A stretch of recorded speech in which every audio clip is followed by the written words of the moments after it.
What's up, everyone? Welcome to another edition of Tarun's Thoughts. My name's Tarun Shetty. These are my thoughts. Hope you guys are doing well.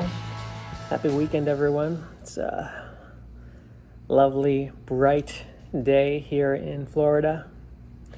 But my life is good. There is unrest in the world.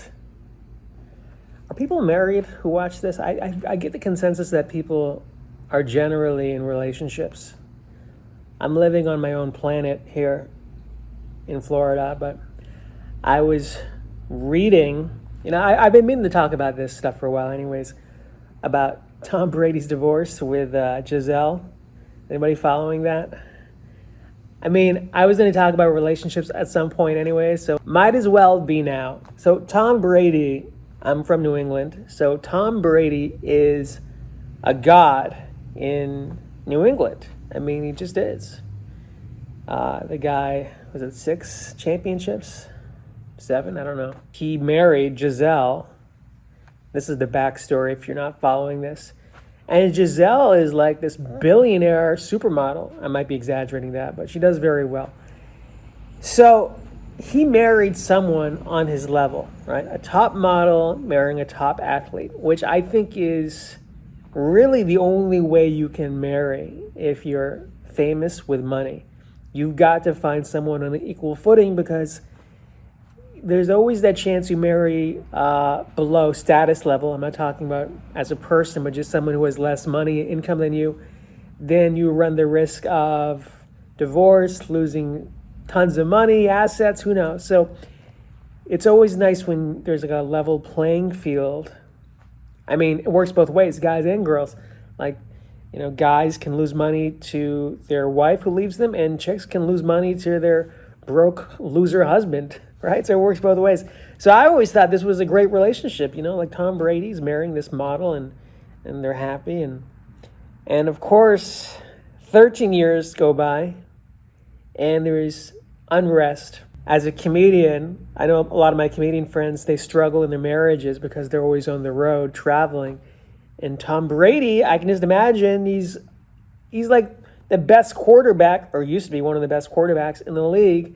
And he's barely holding his marriage together. And then from what I've read, because he decided not to retire, that was the tipping point, and his wife was like, I'm out of here. By the way, I've read and I've seen videos where women are 70% of the time women initiate divorce. I don't know if that's true or not, but I've seen that stat.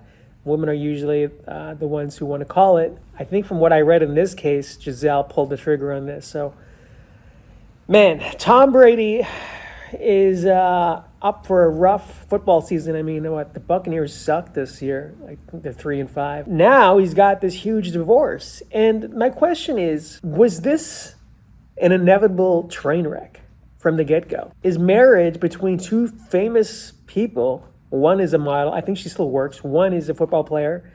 I mean, is there a clash of interest when two famous people get married? Because in Hollywood, that seems to be the thing. You get married and then 2 years later, 5 years later, it's a meltdown in courts. I mean, look at, Brad Pitt, Angelina Jolie. I mean, the list goes on. Like, if you're famous, you have so many perks, but nobody escapes a bad relationship. I think bad relationships could be one of the most suffocating things to experience for anybody, whether you have money or you don't. I do empathize with Tom Brady, even though he's probably by his own island. But, I mean, to go through that is... And I empathize with Giselle, too. I should also say that curse that, too. But I empathize with both of them because to go through that is a lot emotionally. And then you have kids, custody. You got to do the whole divorce lawyer thing. I know a guy going through a divorce, and he's got to pay his lawyer and his wife's lawyer, or soon-to-be ex-wife's lawyer. It can be very expensive. In fact, when I was working at a mailroom at an agency many, many years ago, I had to deliver a painting to a board member of the agency, and this guy was top of the pecking order, making millions of dollars a year. And I brought the painting to his house, and it was like a normal-sized house. Normal size. And I was like, this is interesting. I mean, even in Los Angeles, a normal size house is like a couple million.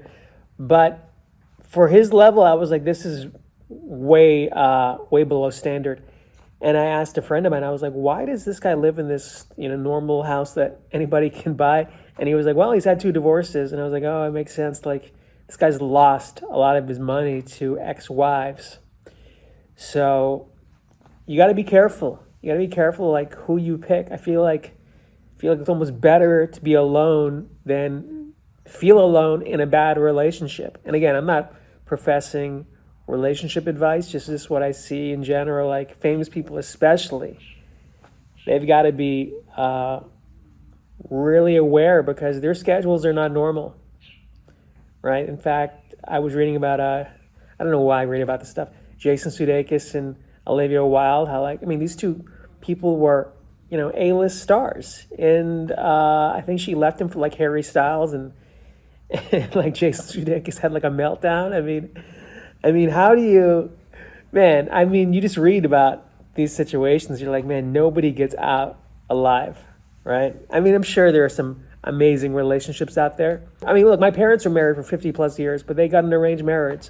So I'm just saying, be careful who you marry. You got to thoroughly vet them. Maybe hiring like a private PI detective. Maybe that's the way to go. And then I was reading, not to switch topics so blatantly, about this guy who broke into Nancy Pelosi's house. And I never talk about politics here. And I'm not saying liberal, conservative, but my God, what is the world coming to? This guy breaks into her house with a hammer and like he fractures Paul Pelosi's skull, Nancy Pelosi's husband, who's like 82. Like, Jesus Christ. Like, this is in San Francisco, which California is turning into God knows what. But is that really society right now? We're breaking into people's houses with hammers trying to kill them. This is like a zombie movie or something, that breaks in with a crossbow. Like, first of all, how does anybody even have access to Nancy Pelosi's house? She's like a high-ranking government official. You would think that she'd be living in Fort Knox. And I wonder if this kind of brazen violence is now, just commonplace in society. Like, look, you got the Nancy Pelosi thing. You got Dave Chappelle being, jumped on stage. Will Smith punching Chris Rock. I was just in New York. You got people pushing other people on subway tracks. Like, man, is the world going into meltdown? Paul Pelosi should like learn some jiu-jitsu or something. So that way, like, if somebody attacks you with a hammer, you can at least like double leg him down and choke him out. It's always good to know something, but you're 82. What is he gonna do? What am I doing today, you ask? I'm gonna perform at Coconuts. It's a comedy club. I don't know, I'm getting kind of tired of that room, to be honest with you. I hope you guys have a great weekend. Thanks for watching. Take care.